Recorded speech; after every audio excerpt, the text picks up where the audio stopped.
Nung na-arrest po si Congressman Teves, ang sinabi po ng DOJ at there were two options, deportation and extradition. Obviously, the DOJ went with the extradition, which is a judicial process, but ultimately we relied on the deportation, which is an executive function of the Timor-Leste's Executive Department. Sir, na-inform po ba kayo, bukod po dun sa pag-uusap ni President Marcos and nito pong leaders po ng Timor-Leste, what triggered po itong decision ng Executive Department ng Timor-Leste to finally go with the with the deportation process? Sir? Yes, sa pakikipag-usap nga ng ating Presidente, Pangulong Bongbong Marcos, sa Presidente ng Timor-Leste, na pag-isip-isip nila na oo nga, si Congressman Teves has been staying in their country for 2 years na undocumented.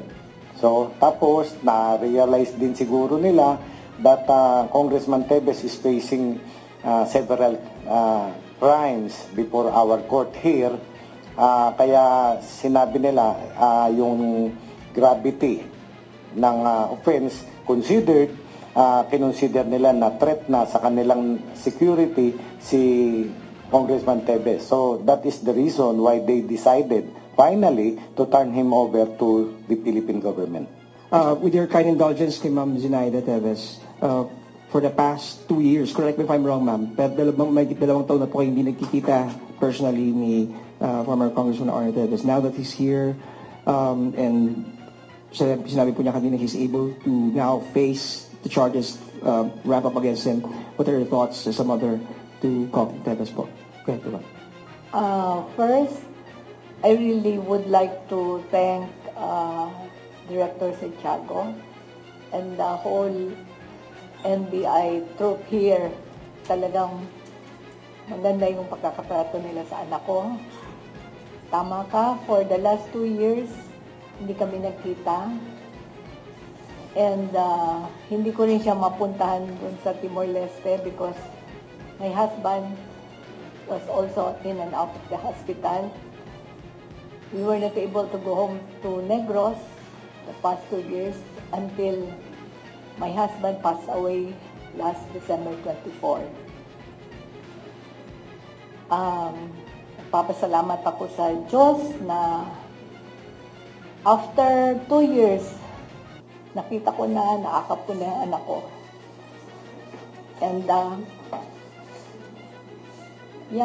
I would also like to thank the people who have been supporting us with their prayers.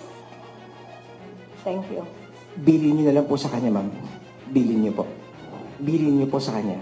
Ang bilin ko talaga sa kanya is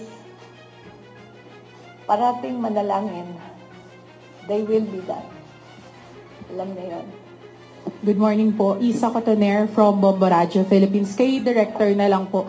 Sir, nasabi kanina ni Cong Teves na hiling niya sana ay maging mabilis nga yung proseso ngayon na nakabalik na siya dito sa bansa natin. May we know kung ano yung timeline natin after the Bucor? Saan na po idediretso si Cong Teves? Or diretso na po ba siyang iaharap sa korte? Kung ano po yung maaari niyong ma-share with us? Yes, pagka-turnover namin sa Bucor, at the same time, lalakad na ang aking mga tao, i-return yung warrant with the certificate that Congressman Teves is now in our custody. So the court now will set the arraignment of Congressman Teves.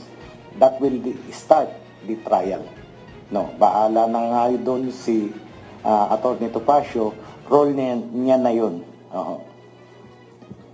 Kay mother po ni Cong Teves, may we ask lang po, the moment na nakita niyo po si Cong Teves kagabi, dito sa NBI, ano po yung una niyong napag-usapan? Can you share it to the media na lang din po? And ano yung mga una niyo pong ginawa dito sa NBI po? More on, of course we had, and yung yakap namin, unspoken words, wala kaming pinag-usapan, but yung yakap namin said it all. So, okay. Kung ano, yes. Sige, last question Yes. na. Good morning po. siguro kay Congressman Teves, di ko lang alam kung pwede niyang sagutin. Doon sa mga nauna po niyong, even sa pleading po niyo yata for asylum, natatakot kayo sa buhay niyo. And then, nabanggit na rin ito ni Topacio in the past na prejudge na even of the Justice Department yung case. Ngayon, nandito na po kayo sa Pilipinas. Umaasa po ba kayong magiging impartial po ang government sa pag-treat dito sa inyo pong kaso? Counsel may answer. Please. Of course, I always hope for a fair game. Wherever the ball game will be.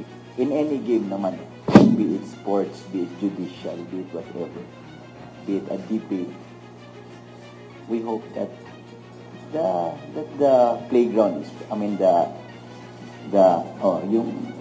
I hope that there should always be a level playing field. Dahil ano yan eh.